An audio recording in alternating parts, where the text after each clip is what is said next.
연초부터 변동성이 상당히 큰 상황인데요. 여러 가지 악재에도 불구하고 다행스럽게도 시장은 긍정적인 부분들을 더 많이 반영하고 있는 것 같습니다. 그리고 이러한 흐름을 만들어낸 것의 팔알은 약달러, 그리고 약달러에 대한 기대감들이 있는 것 같은데요. 오늘은 그 내용을 소개해 보도록 하겠습니다.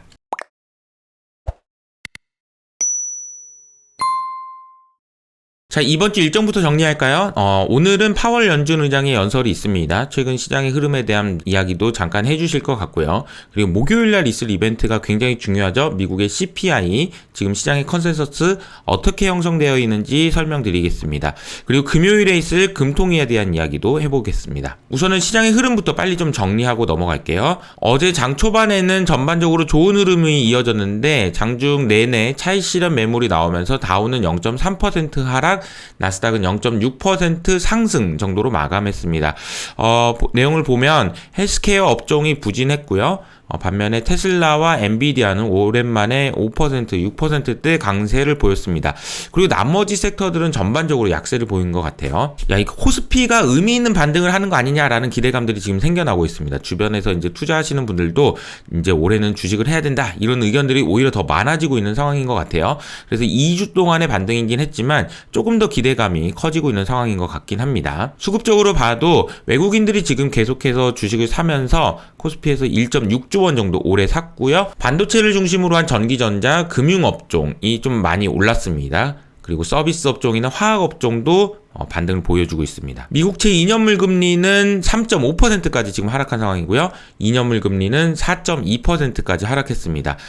금리가 지금 어쨌든 하향 안정화되고 있다라는 것은 긍정적인 모습이라고 볼 수 있고요. 그래서 2년물 금리와 10년물 금리의 흐름은 이런 흐름입니다. 그래서 결론적으로는 달러가 약세를 계속 보이고 있다. 자세히 보시면 지금 3일 연속 약세인데요. 103포인트까지 내려갔고요. 지난주에 발표됐던 고용지표 이후에 FOMC 회의에서 야, 이제 금리 좀 그만 좀 해 라는 기대감들이 반영된 거라고 볼 수 있겠습니다. 이러다 보니까 원화는 거의 초강세 수준이고요. 1243원대까지 내려온 상황입니다. 자, 이 그림에 보시는 것처럼 지난 10월에 기록했던 1440원을 생각해보면 굉장히 큰 폭의 낙폭이라는 걸 알 수 있고요. 이 수준은 2020년 3월 달에 기록했던 수준까지 내려온 상황이라고 보시면 되겠습니다. 여러 가지 중요한 변수가 있겠지만 오늘은 이 그림을 하나 보여드리도록 할게요. 지난 9월 달부터 달러가 초강세를 보이는 구간에서는 헤지펀드들이 달러 강세 베팅이 굉장히 많았는데 그 강세 베팅이 점점 줄어들더니 이제는 약세 베팅까지 돌아섰다. 그래서 달러의 숏 베팅이 2021년 8월 이후로 최대가 되었다. 개인적으로 최근에 나타나고 있는 여러 가지 흐름의 중심에는 약달러에 대한 기대감들이 있는 것 같고요. 달러가 언제까지 진정될 수 있느냐, 약해질 수 있느냐가 관건이라고 보시면 되겠습니다. 반면에 유로화는 강세를 보였겠죠. 1%대 강세를 보였고요. 엔화는 주춤하는 모습이었습니다. 유가는 큰 움직임이 없었지만 아시는 것처럼 앙두루 이분은 지금 계속해서 아시아에서 리오프닝이 되면 유가가 140불 이상 갈 수 있다라고 주장하고 계십니다. 자, 이 그림도 좀 주의 깊게 보셔야 되는데요. 구리 가격이 지금 4일 연속으로 눈에 띄게 강세를 보이고 있습니다. 약달러의 영향이라고 보시면 될 것 같아요. 경기 침체를 약달러가 이기면서 구리가 강세를 보였다. 금 가격도 계속해서 꿈틀꿈틀 움직이고 있다. 어제 발표된 고용 추세 지수는 또 하락하면서 고용 지표가 둔화되고 경기가 침체될 거라는 기대감을 키우는데 한몫했습니다. 자, 오늘은 실적과 관련된 내용 그리고 러시아 이야기 좀 하고요. 하는 이야기도 하겠습니다. 기술주의 향방은 어떻게 될까? 자, 월가의 기술주 강세론자는 인플레이션이 완화되면은 금리 인상의 최대 피해자였던 기술주가 다시 반등할 거다. 그리고 블룸버그 서베이에 따르면 12월 소비자 물가는 6.5%까지 예상이 되고 있다. 이번 주에 발표되는 CPI가 드디어 이제 6%대까지 내려갈 거다라는 기대감들이 형성되고 있는 것 같아요. 와, 이게 진짜 엄청나게 빠르게 내려오고 있네요. 야, 이러다 보니까 이제 그 월가의 대표적인 약세론자라고 할 수 있는 마이클 윌슨이 또 등판을 했습니다. 모건 스탠리의 마이클 윌슨은 어떤 내용들을 주장했냐면요. 시장의 현재 수준보다 약 22% 낮은 수준에서 바닥을 칠 가능성이 높다. 추적치가 지금 여기 한 번 더 맞아야 된다라는 이야기입니다.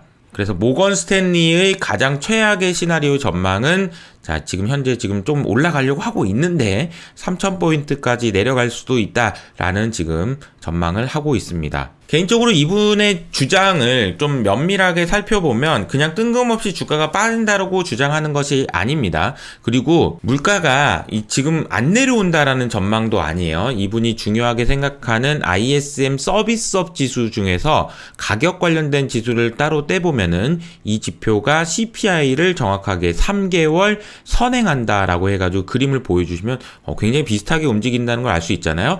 그런데 ISM 제조업 지수가 굉장히 빠르게 내려왔기 때문에 CPI도 시간을 두고 순차적으로 내려갈 거다라고 보고 있습니다. 그러니까 물가가 안정이 안 된다라는 전망이 아니고요. 자, 이 전망은 이분의 생각은 이런 겁니다.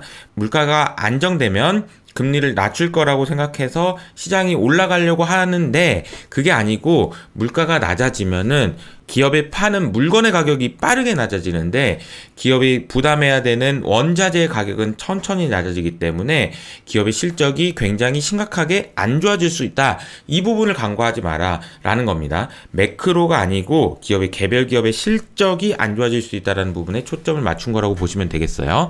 자, 그리고 또 한 가지는요. 이분이 항상 리세션 구간에는 ERP라고 해가지고요. 금리가 오른다라는 거예요. 금리가 여기서 말하는 금리는 주식에 적용되는 금리입니다. 시장 금리가 아니고요. 주식에 적용되는 금리가 뭔지를 알기 위해서는 제가 과거에 했던 영상을 찾아보시면 좋을 것 같고요. 어쨌든 한 번 더 남았다라는 이야기를 한 거라고 보시면 되겠네요. 경제 연착륙에 대한 기대감도 이제 나오고 있다. 그래서 예상보다 경제 지표는 호조가 되고 있고 경기 연착륙 기대 커지고 있다. 야드니 같은 경우에는 강한 경제 데이터 등 연착륙 가능성 60%. 그래서 항상 주식시장이 2년 연속 하락한 경우는 없다. 지금 작년에 이렇게 많이 하락했는데 또 하락하겠니? 라고 봤는데 잠깐만요. 30년대, 40년대, 70년대 그리고 2000년대 초반 올해는 어떻게 될지 정크 등급과 우량 기업의 스프레드가 줄어들고 있는 상황이다라는 것도 확인할 수가 있습니다. 자, 이 부분은 제가 한 가지 설명 좀 드리겠는데요. 이제 언착륙이다, 경착륙이다, 어떻게 된다, 미국 경제가 어떻게 된다, 이런 얘기는 여러분들이 그냥 들으실 필요가 없어요. 그냥 이제 이렇게 될 수도 있다라고 생각하시는 분이 있고, 이렇게 될 수 있다는 생각하는 사람이 워낙 많아서 매일매일 제가 전해드리는 소식이 이때는 이렇게 된다고 했다가 저 때는 저렇게 뭐야? 라고 생각하실 수가 있는데요. 여러분들이 주목하셔야 되는 거는 시장이 이쪽으로 생각하는가, 저쪽으로 생각하는가 정도만 생각하시면 될 것 같아요. 골드만삭스 감원 소식이 있었습니다. 3,200명을 감원하겠다. 자, 그리고 어제 이제 테슬라와 관련된 소식이 좀 전해졌는데요. 테슬라 할인 때문에 중국의 차주들이 난동을 부렸다라는 이야기예요.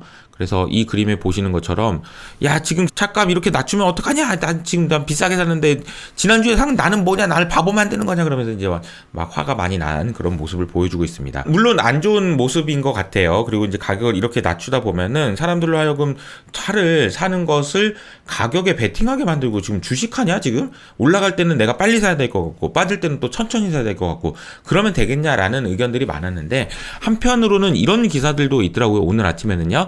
테슬라발 전기차 치킨 게임이 시작된 거다라는 이야기가 있고요. 중국계 2인자인 톰 주가 주도했다라는 이야기가 있습니다. 그래서 사실 지금 중국에 있는 많은 여러 이제 전기차들이 영향력이 커지고 있다라는 이야기들도 많지만 테슬라는 마진이 굉장히 높기 때문에 가격을 낮추면서 야, 니네들이 다 죽어. 나는 살 거야. 라는 식으로 갔을 때 어떤 흐름이 나올지가 좀 주목해서 보셔야 되는 거 아닌가라는 생각이 듭니다. 한은에 대한 이야기 좀 하겠는데요. 우선 연준 의원들의 발언들 좀 볼게요. 금리 5% 이상 오랜 기간 유지할 거다라는 말이 하나도 먹히지가 않습니다. 오늘 파월이 이제 뭐라고 얘기할지 좀 봐야 될 것 같아요. 피봇 생각할 때 아니다. 그래도 금리 계속 낮아질 거야라고 하면서 금리는 계속 낮아지고 있는 상황이고요. 야, 니네 어차피 금리 못 올려라는 생각을 지금 시장에서 하고 있는 것 같습니다.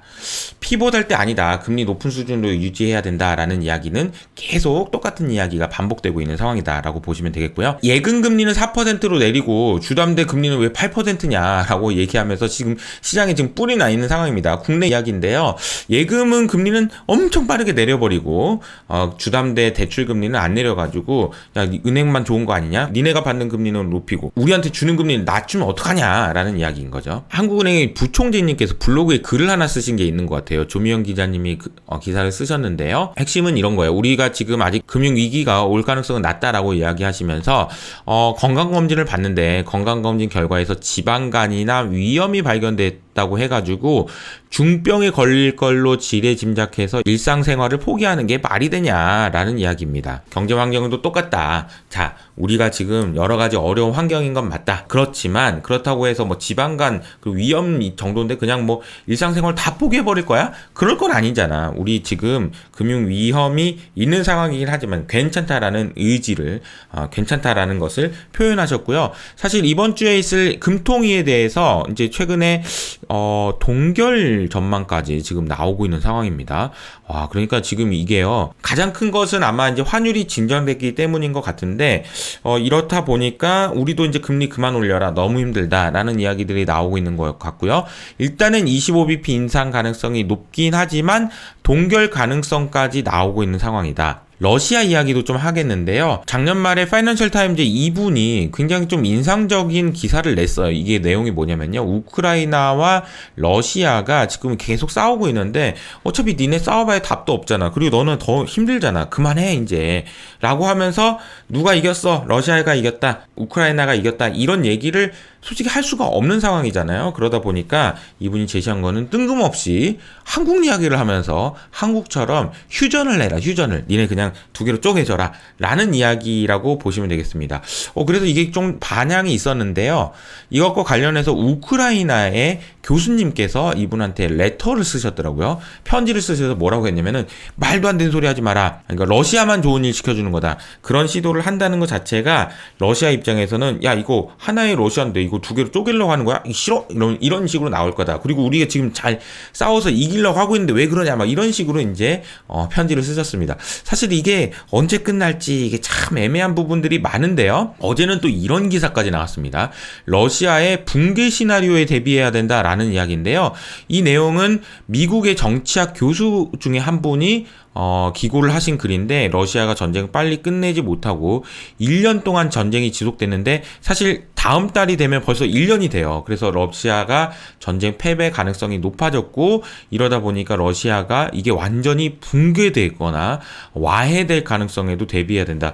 이러면 사실 굉장히 큰 혼란이 있을 수도 있을 것 같은데 전쟁이 어떤 식으로 양상이 될지는 예상하기는 어렵지만 저도 계속해서 모니터링하고 영상을 통해서 소개해드리도록 하겠습니다. 올해부터는 매주 월요일 8시 반부터 SBS 비즈에 출연하고 있습니다. 어제도 제가 출연을 했는데요. 이진우 소장님이 워낙 날카로운 질문도 많이 해주시고 그래서 여러분들도 꼭 한 번씩 보시면 투자에 도움이 되실 거라고 생각합니다. 저는 여기서 인사드리도록 할게요. 지금까지 이호석 아카데미였습니다. 감사합니다.